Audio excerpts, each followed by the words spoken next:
12월 15일 수요일 글로벌 마켓 헤드라인입니다. 미국의 11월 PPI가 전년 대비 9.6% 상승하면서 사상 최고치를 경신했습니다. 미국의 11월 소기업 낙관지수가 98.4로 집계되며 전월 대비 소폭 상승했습니다. 국제에너지기구는 2022년 석유 수요 전망을 하향 조정했고 공급 부족은 완화될 것이라고 전망했습니다. 미국의 부채 한도 협상 시한이 15일 임박했습니다. 민주당은 2조 5천억 달러의 증액을 주장하고 있습니다. 미국 CDC가 미국 코로나 확진자의 3%는 오미크론 변이라고 진단했습니다. IMF가 영국 중앙은행의 금리 인상 지연 기조에 우려를 표명하고 있습니다. 뱅크 오브 아메리카는 펀드 매니저들이 매파 연준 우려에 현금을 확보하고 있다고 밝혔습니다. 일론 머스크가 도지코인을 테슬라 결제에 허용한다고 발언하면서 도지코인이 급등하고 있습니다.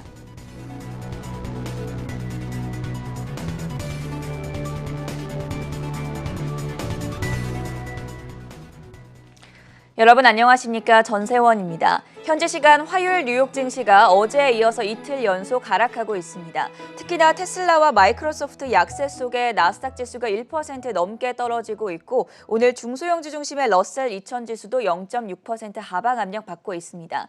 반면에 내일 새벽에 공개될 올해 마지막 12월 FOMC 회의 결과를 앞두고 금리 상승 속에 은행주들이 강세를 나타내고 있는데요. 먼저 자세한 글로벌 시장 흐름은 강수민 캐스터가 전해드립니다. 네, 마감까지 30분을 남겨두고 있는 뉴욕 증시 시황 전해드리겠습니다. 오늘 장에서는 생산자 물가 급등으로 3대 지수가 일제히 하락하고 있습니다. 다우지수부터 살펴보시면 0.1% 하락하고 있고요. 기술주 중심의 나스닥 지수는 1% 넘게 떨어지고 있습니다. S&P 500 지수도 그 하락폭 볼 수 있고요. 다우지수부터 살펴보도록 하겠습니다. 현재 35포인트 정도 떨어지고 있는데 오늘 장에서는 세일즈포스가 4% 가까이, 또 마이크로소프트가 3% 넘게 떨어지면서 다우지수 하락을 견인하고 있습니다. 나스닥 지수도 살펴봐야겠죠. 오늘 3대 지수 가운데 하락폭이 가장 큰데 어도비가 7% 가까이 떨어지면서 하락을 견인하고 있습니다. 마이크로소프트와 구글, 애플 등의 대형 기술주들이 모두 하락하고 있는 모습입니다. 오늘 투자자들이 주목한 시장의 포인트는 두 가지입니다. 첫 번째로 미국의 11월 생산자 물가지수 PPI가 역대 최고치를 경신했습니다.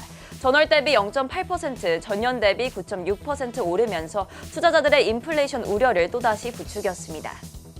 두 번째로 내일 새벽 연준이 FOMC 회의 결과를 내놓습니다. CNBC 설문조사에 따르면 연준은 테이퍼링을 내년 3월까지 종료하고 6월에 금리 인상을 시작할 것이라는 전망입니다. 이어서 섹터별로 살펴보겠습니다. 오늘 장에서는 11개 섹터 중 2개 섹터를 제외하고 모두 하락하고 있습니다. 특히 기술주들이 오늘 가장 부진한 흐름 보이고 있습니다. 시놉시스와 오라클 등의 주요 종목들이 모두 하락하고 있습니다. 부동산주와 산업재가 이어서 부진한 흐름 보이고 있고요. 반면 금융주는 상승하고 있습니다. 마스터카드와 비자를 제외하고는 대부분이 상승하고 있고요. 뱅크 오브 아메리카가 특히 1.5%대 오르고 있습니다. 그럼 바로 이어서 개별 특징주 살펴보겠습니다. 먼저 테슬라입니다. 일론 머스크가 또다시 9억 650만 달러의 주식을 매각했습니다. 해당 소식에 테슬라는 현재 0.6% 떨어지고 있는데요. 11월과 12월에만 127억 달러 넘는 주식을 매각했습니다. 향후 50억 달러 정도를 추가 매도할 것으로 예상되고요. 테슬라는 시총 1,000억 달러를 현재 밑돌고 있고 주가는 사상 최고치 대비 20% 넘게 떨어진 상황입니다. 다음은 도요타입니다. 도요타가 전기차 경쟁력 강화에 나설 계획입니다. 도요타는 전기 자동차 판매 대수를 2030년까지 350만 대로 확대하고 41조 원을 투자하겠다고 밝혔습니다. 해당 소식에 오늘장 도요타 3% 가까이 오르고 있습니다. 도요타의 해당 소식에 경쟁사 포드는 오늘 주가가 빠지고 있는 모습입니다. 현재 1% 넘게 떨어지고 있습니다. 다음은 화이자입니다. 화이자의 먹는 코로나19 치료제가 고위험군 환자의 입원율과 사망률을 89% 낮춰준다는 결과가 나왔습니다. 오늘장 화이자 소폭 오르고 있는 모습입니다.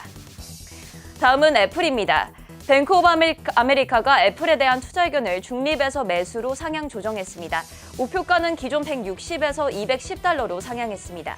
애플의 AR과 VR 헤드셋을 긍정적으로 평가했고요. 다만 애플 오늘 소폭 하락하고 있는 모습입니다. 어제 크게 급락했던 미국의 대표적인 밈 주식들이 오늘장에서는 반등에 나섰습니다. 어제 13% 떨어졌던 게임스톱이 오늘장에서는 8% 오르고 있는데요. 게임스톱은 3분기 순손실이 확대됐다는 악재가 최근에 있었습니다.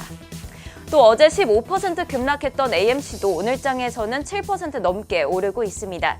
최근 CEO의 주식 매각이 악재로 작용한 바 있습니다. 또 어제 밈 주식들이 급락한 데에는 투자자들의 위험 회피 심리가 강해졌기 때문이라는 분석이 나왔습니다. 다음은 인텔입니다. 인텔이 70억 달러를 투자하여 말레이시아에 패키징 공장을 짓고 있는 것으로 알려졌습니다. 오는 15일에 말레이시아 정부 측이 구체적인 계획을 발표할 예정입니다. 다만 오늘 인텔 0.6% 하락하고 있습니다. 이어서 항공주 소식 살펴보겠습니다. 아메리칸 항공이 2022년에 18,000명의 직원을 새롭게 고용하겠다고 밝혔습니다. 팬데믹 기간 동안 항공사들은 오히려 직원들의 자발적인 바이아웃이나 휴직을 권고한 바 있는데 여행에 대한 수요 반등과 함께 조종사와 승무원에 대한 수요가 커진 것으로 보입니다.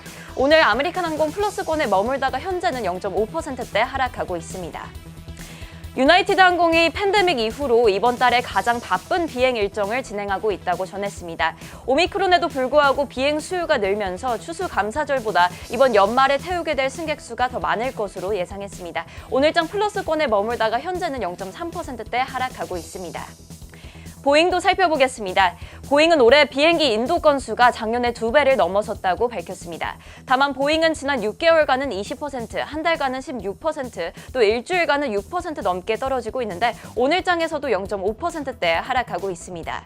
제조 결함으로 인한 787 드림라이너 인도 연기가 남아있는 악재로 작용하고 있습니다. 마지막으로 우버도 살펴보겠습니다. 매출액으로 실적을 따지는 보통의 기업과는 달리 우버는 총 예약금을 기준으로 보아야 하는데 고객이 서비스를 이용한 후 우버 기사에게 지불하는 총 금액을 뜻합니다. 우버 CEO는 이번 주 우버가 가장 높은 수준의 총 예약금을 기록했다고 밝혔습니다. 일주일간 우하향 곡선을 그리면서 내려오던 우버가 오늘장에서는 반등에 나서면서 5% 가까이 오르고 있습니다. 이어서 국제유가 살펴보겠습니다. 국제에너지기구가 내년 석유 수요가 줄어들 수 있다고 전망했습니다. 다만 오미크론이 원유 수요 회복세를 늦출 것이라고 언급하면서 국제유가가 오늘 하락하고 있습니다. WTI 가격은 1% 하락하면서 70달러 선에 거래되고 있고 브렌트유도 1% 내린 73달러 선에 거래되고 있습니다. 24시간 잠들지 않는 해외 투자 뉴스를 전해드리는 굿모닝 한경 글로벌 마켓 시간입니다. 최보아 그리고 전가은 외신캐스터 나와 있습니다. 안녕하세요. 네, 먼저 오늘의 첫 번째 소식부터 확인해 보시죠. 앞서 시황에서 강수민 캐스터가 오늘 두 가지를 주목하면서 시장이 움직였다라고 말을 해줬는데 미국의 경제 지표 중에서 11월 생산자 물가지수인 PPI가 그 첫 번째 요인이었습니다. 자, 전가은 캐스터 역대 최고치를 또 한 번 갈아치웠는데 CPI에 이어서 이렇게 PPI까지 높게 나오다 보니까 아무래도 내일 연준 회의에 더 주목이 쏠리고 있죠. 네, 맞습니다. 이날 발표된 11월 생산자 물가지수가 사상 최고치를 경신해 인플레이션 우려를 또다시 부추기고 있습니다. 노동부의 11월 PPI가 전년 대비 0.8% 상승했으며 전월 대비 0.8% 상승했으며 전년 대비로는 9.6% 올랐다고 발표했습니다. 월가 예상치와 10월 PPI 전년비 상승률 8.6% 모두를 웃도는 수치였습니다. 이로써 2010년 11월 자료 집계를 시작한 이후 최고치를 기록했습니다. 업종별로 살펴볼 땐 기술과 부동산, 통신 관련주가 1% 이상 하락했고 금융과 에너지 관련주는 상승했습니다. 지난주에 발표한 소비자 물가지수에 이어 생산자 물가지수가 높은 상승률을 보여주면서 FOMC 회의 첫날 시작과 함께 금리 인상의 시계도 빨라지고 있습니다. 한편 지난 11월 미국 소기업들의 경기 낙관도 또한 98.4로 전월보다 소폭 상승했습니다. 비교 기준점으로 코로나 이전을 살펴보시면 되는데요. 2020년 2월에는 소기업 낙관지수가 104.5를 기록한 바 있습니다. 소기업 낙관지수는 상승과 하락을 거듭해왔지만 대체로 개선세를 보인 가운데 6월에는 지난해 11월 이후 최고치를 기록하기도 했습니다. 하지만 전미 자영업연맹은 소기업 소유주들의 미래 상황에 대한 인식은 여전히 비판적이라고 분석하고 있습니다. 집계기관의 소속 수석 이코노미스트는 많은 소유주들이 그들의 사업에 지금 영향을 주고 있는 공급망 혼란과 또 만연한 인플레이션과 같은 어려움을 계속 관리하고 있어 비관적이라고 덧붙였습니다. 다른 한편 14일 CNBC의 설문에 따르면 31명의 경제 전문가들은 연준이 이번 FOMC에서 300억 달러로 테이퍼링 규모를 늘릴 것이며 이로써 내년 3월까지 매월 1,200억 달러의 자산 매입이 종료될 것으로 예상했습니다. 또한 금리는 현재 제로금리에서 내년 6월께 금리 인상이 이루어지고 2023년 말까지 1.5% 그리고 2024년 5월까지는 2.3% 수준까지 오를 것으로 예상됐습니다. 설문 결과 전문가들은 인플레이션이 내년 2월에 정점을 찍고 점차 진정될 것으로 보며 내년에는 4%, 또 내후년에는 3%에 달해 연준 목표치 2%에는 여전히 웃돌 것으로 점쳤습니다. 이어 내년 주식시장 수익률은 현재보다 1.5% 정도 오를 것으로 또 2023년 말까지는 6% 정도 오를 것으로 예상되었습니다. TS 롬바르드의 스티븐 블리츠 애널리스트는 경제가 연준의 정책 금리보다 훨씬 점프했다며 유일한 희망은 연준이 금리를 올리고 인플레이션이 떨어지길 바라는 것이라고 설명하고 있습니다. 네, 여러 경제 지표에 대한 결과와 그리고 내년 시장에 대한 전망 설문조사 결과까지 전해드렸고요. 두 번째 이슈로 넘어가 보겠습니다. 네, 국제에너지기구가 2022년 유가 시장에 대한 전망도 내놨는데요. 최보아 캐스터, 어떤 진단들이 나왔습니까? 네, 국제에너지기구 IEA는 앞으로의 석유 수요의 방향성에 대해 예상보다 낮아질 것이라고 밝히며 올해 남은 기간과 2022년 전체에 대한 수요 전망을 하루 10만 배럴 하향 조정한다고 발표했습니다. 현지 시간 14일 IEA는 석유 시장 보고서에서 전 세계의 석유 수요가 2021년에는 하루 540만 배럴, 2022년에는 330만 배럴 증가해 팬데믹 이전 수준인 하루 9,550만 배럴에 이를 것으로 예상한다고 전했습니다. 오미크론 변이 바이러스 발생에 따른 새로운 국면의 팬데믹과 이로 인한 항공기 연료 문제로 인해 전 세계적으로 여행이 제한되는 등 점진적인 일상으로의 복귀를 계획했던 것과는 또 다른 방향으로 우리가 타격을 받게 될 것이라고도 덧붙였습니다. 일각에서는 변이체 발생으로 인한 혼란으로 석유 수요가 크게 둔화될 것이라고 예상했지만 이에 반해 IEA는 이미 진행 중이었던 석유 수요의 회복세가 갑작스럽게 추락하지는 않을 것으로 조심스럽게 예상했습니다. 이어 감염병 재확산으로 인한 불확실성에도 불구하고 미국과 오펙 플러스 국가들의 생산량 증가에 힘입어 12월부터는 석유 공급이 수요를 초과할 태세를 보이고 있다는 분석입니다. IEA는 이러한 상승 추세가 2022년까지 지속될 것이고 특히 미국, 캐나다 그리고 브라질이 역대 최고 수준으로 성장할 수 있을 것이라고 내다봤습니다. IEA는 예측대로라면 사우디아라비아와 러시아의 기록도 경신할 수 있다며 2022년에 전 세계적인 원유 공급은 더욱 큰 폭으로 늘어날 것이라고 말했습니다. 하지만 오펙 플러스의 의견은 IEA와 다소 상충되는 부분도 있습니다. 석유 생산 컨소시엄은 자체 보고서를 통해 내년 석유 수요의 회복에 대해 IEA보다 훨씬 낙관적으로 바라본다고 주장했습니다. 오펙 플러스는 2022년 3분기까지의 수요가 하루 1억 배럴에 이를 것으로 예상했는데요. 2022년 1분기에 대한 수요 예측도 110만 배럴 상향 조정했습니다. 오펙 플러스는 코로나19 팬데믹의 극초기 단계였던 2020년 하루에 1,000만 배럴에 가까운 원유 생산량을 줄이기로 합의했었는데 지난달 이 당시 합의했던 감산을 해제하면서 하루 50만 배럴의 원유 생산량을 늘리기도 했습니다. IEA는 앞서 내놓은 전망과 같은 맥락에서 2022년 유가에 대해 하향 조정이라는 답을 내놨습니다. 우리가 예측하는 유가는 지난달과 비교해 2022년에는 약 15% 낮을 것이라고 말하며 브렌트유 가격은 2021년 평균 70.8달러에서 2022년 평균 67달러로 낮아질 것이라고 덧붙였습니다. 이와 관련해 현재 WTI와 브렌트유도 1%대 소폭 하락하며 거래되고 있음을 전해드리니 참고하시기 바랍니다. 네, 국제에너지기구의 내년도 수요 전망에 대해서 자세하게 살펴봤고요. 다음으로 세 번째 소식입니다. 미국 의회 부채 한도 협상 시한이 임박했습니다. 지금 현재 아직 속보가 나오지는 않았지만 좀 긴박하게 돌아가고 있는 것 같은데요. 미국 민주당이 부채 한도 증액을 추진을 하고 있죠. 현재 상황 좀 짚어주시죠. 네, 현재 미국 정부의 부채 한도는 28조 9천억 달러로 설정되어 있으며 이는 양당 행정부의 부채를 포괄하는 한도입니다. 오늘 민주당 상원의원들은 기존 미국 연방정부 채무불이행 시한 15일을 하루 앞두고 부채 한도 증액안을 통과시킬 예정입니다. 2조 5천억 달러를 더 증액하는 안을 추진하고 있습니다.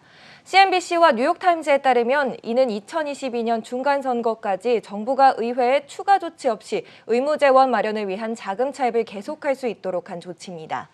지난주 의회에서는 패스트트랙으로 채무 한도를 상향하기 위한 임시 법안을 통과시킨 바 있습니다. 부채 한도를 인상하기 위해서는 의회에서 60표가 필요하지만 법안 통과로 민주당이 단순 과반으로 부채 한도를 올릴 수 있게 된 겁니다. 법안 처리를 통해 의사 진행을 늦추는 필리버스터 등을 피할 수 있게 되면서 디폴트 위험에 대한 우려는 많이 사라진 상태였습니다. 그 임시 법안에 힘입어 이번 증액 법안이 민주당 자력으로 의회를 통과할 수 있게 되어 큰 무리 없이 대통령 서명까지 갈 수 있을 것으로 보입니다. 척 슈머 민주당 상원 원내대표는 화요일 아침 상원 연설에서 디폴트가 없을 것이라는 확신을 가질 수 있다며 협조해준 미치 맥코넬 공화당 켄터키주 상원의원 등의 고마움을 표하기도 했습니다. 이 법안은 상원을 통과하면 하원에서 곧바로 표결에 붙여져 이르면 이날 늦게 혹은 다음 날 일찍 대통령의 최종 서명을 위해 조 바이든 대통령에게로 넘어가게 되겠습니다. 네, 업데이트 내용이 나오는 대로 다시 짚어드리도록 하겠고요. 네 번째 소식까지 체크해 보겠습니다. 도지코인 급등 이유를 살펴보도록 하죠. 어제는 저희가 또 테슬라와 관련해서 사이버 트럭 그리고 타임즈의 올해의 인물 등에 대해서 확인을 해봤었는데 일론 머스크 이슈는 정말 말도 많고 탈도 많은 만큼 끊이지 않습니다. 오늘은 어떤 내용입니까? 네, 미국 최대 전기차 업체인 테슬라의 CEO 일론 머스크가 도지코인으로 테슬라의 일부 상품을 구매할 수 있도록 하겠다고 언급해서 도지코인이 즉각 반등에 나섰습니다. 머스크는 그간 암호화폐 중 비트코인보다 도지코인이 결제 수단으로 적합하다고 주장해온 대표적인 인물입니다. 그는 비트코인은 거래량이 적고 거래 비용은 더 높다며 도지코인이 다른 암호화폐에 비해 거래에 더 적합하다는 강점이 있다고 애정을 드러내왔습니다. 또 트위터에 직접 자기 자신을 도지코인의 아빠라고 칭하기도 했습니다. 하지만 지난 5월 미국 MBC 방송의 간판 코미디 쇼인 SNL에 출연해 도지코인이 사기냐라는 질문에 사기다라고 응답해 가격 폭락을 부르기도 하는 등 종잡을 수 없는 언행을 보여왔습니다. 테슬라가 암호화폐를 결제 수단으로 도입한 것은 이번이 처음은 아닙니다. 지난 3월 말 머스크는 자신의 트위터에 이제 비트코인으로 자동차를 구입할 수 있다고 말하며 실제로 비트코인 결제창을 추가하기도 했습니다. 하지만 2달을 채우지 못하고 5월 초 비트코인 채굴 및 거래로 인한 화석연료 사용 급증이 우려된다는 글을 남긴 채 테슬라 홈페이지에서 비트코인 결제창이 홀연히 사라졌습니다. 또 지난 2월부터 도지코인 관련 밈 이미지를 트위터에 올리고 이 채굴 장비를 설치했다며 띄우기에 나서 500% 이상의 급등을 견인하더니 이후에는 별다른 움직임은 없어서 비난을 사기도 했습니다. 한편 화제 인물 머스크는 시사주간지 타임지가 올해의 인물로 선정하기도 했는데요. 이 지구 안팎의 삶에 비범한 영향을 미친 사람, 또 파괴적인 변화를 이끌어낸 사람이라고 평가했습니다. 올해 테슬라는 시가총액 1조 달러를 기록해 포드와 제너럴 모터스의 가치를 합한 것보다도 몸집이 커졌으며 이 스페이스X는 민간인을 우주선에 태워 지구 궤도를 도는 우주 관광에 성공하기도 했습니다. 경영 성과로는 따라올 자가 없지만 좌충우돌 언행이 늘 논란이 되고 있는 머스크기도 하고 도지코인 역시 암호화폐 중 변동성이 가장 큰 만큼 신중하셔야 할 것 같습니다. 마지막으로 테슬라의 주가는 현재 1000슬라에서 내려온 채로 거래되고 있다는 점도 참고하시기 바랍니다. 한 2주 전쯤에는 테슬라가 1,200달러를 넘어서기도 했었는데 그 이후에 좀 약세로 방향을 돌면서 오늘도 하락하고 있습니다. 950달러 수준에서 거래되고 있다는 점 좀 주의하셔야겠고요. 오늘의 마지막 소식입니다. 양자 컴퓨터가 뭐길래 아이온큐에 대한 관심이 급증하고 있는지 최근에 또 국내에서 많이 매수했다고 하죠. 이혜은 외신캐스터가 전해드립니다. 월가의 심층 분석을 들여다보는 시간입니다. 현지 시각 지난 10월 1일 세계 최초로 순수 양자 컴퓨터 회사가 스펙 합병을 통해 뉴욕 증권시장에 상장했는데요. 바로 아이온큐입니다. 네, 아이온큐는 김정상 듀쿠대 교수와 크리스 먼로 메릴랜드 교수가 2015년에 설립한 스타트업입니다. 이외에도 양자 컴퓨터를 클라우드 서비스로 제공하는 것을 지향하고 있는데요. 해당 기업은 한국 투자자 사이에서도 주목을 받았습니다. 한국예탁결제원에 따르면 최근 한 달간 한국인들이 순매수한 미국 주식 6위를 차지했습니다. 7위는 마이크로소프트인데요. 양자 컴퓨터 도대체 무엇이길래 이렇게 주목을 받는 걸까요? 양자 컴퓨터를 이해하려면 먼저 큐비트와 비트의 차이를 살펴봐야 합니다. 네, 비트는 기존 컴퓨터에서 사용되는 기술인데요. 보시다시피 비트는 항상 두 개의 명확한 상태, 즉 0과 1로 입력이 되어야 합니다. 반면 양자 컴퓨터의 핵심 기술인 큐비트는 정보가 중첩될 수 있습니다. 쉽게 이해하자면 비트는 0과 1밖에 없는 스위치라면 큐비트는 그림처럼 돌리는 다이얼이라고 생각하시면 좋을 것 같습니다. 이 중첩이 가능하다는 특성이 바로 핵심입니다. 기존 컴퓨터에서는 정보를 한 개씩 순차적으로 계산했어야 했다면 이 양자 컴퓨터에서는 합쳐서 한 번의 계산이 가능해지기 때문에 순식간에 많은 양의 정보를 처리할 수 있습니다. 양자 컴퓨터가 주목받는 이유는 사용 분야가 무궁무진하기 때문입니다. 신약 개발, 신소재 혁신, 물류 고도화, 금융 서비스 등에서 획기적인 발전을 이룰 것으로 기대되는데요. 또 미국 국가정보국 산하 국가방첩안보센터는 양자 컴퓨터 기술을 핵심 미래 기술 5가지 중 하나로 꼽기도 했습니다.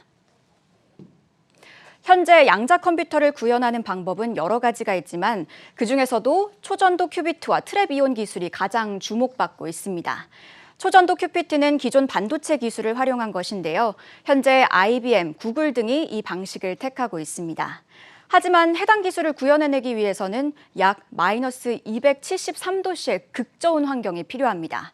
한편 트랩이온 기술은 상온에서도 구현할 수 있고 오류나 결함도 비교적 적은 것으로 알려져 있습니다. 그리고 그 크기 또한 매우 작은데요. 아이온큐가 채택한 방식이 바로 이 트랩이온 기술입니다. 이 기술의 잠재력에 주목해서일까요? 현재 아마존, 삼성 캐피털리스트 펀드, 현대차 등이 이 기업에 주목하고 있습니다. 이외에도 아마존 웹 서비스를 비롯한 다양한 회사들을 고객으로 확보한 상태입니다. 네, 이번에는 주가 흐름 한번 살펴보겠습니다. 10달러에서 거래를 시작한 아이온큐는 31달러까지 이렇게 가파른 상승세를 보였는데요. 특히 3분기 실적 발표 당시 IBM, 허니웰 등이 개발한 현재 사용 가능한 양자 컴퓨터 중 가장 높은 정확도를 보인다는 연구 결과를 발표하며 급등하기도 했습니다. 하지만 이렇게 조정받으면서 내림세를 보였는데요. 수치로 따지면 상장 후에 약 60% 가까이 상승한 걸 알 수 있습니다. 하지만 투자와 관련해선 신중하게 접근해야 한다는 의견이 지배적입니다. 보시다시피 투자 의견을 밝힌 글로벌 IB들은 아이온큐의 상승 가능성을 크게 평가하고 있지만 안전성을 우려하고 있습니다.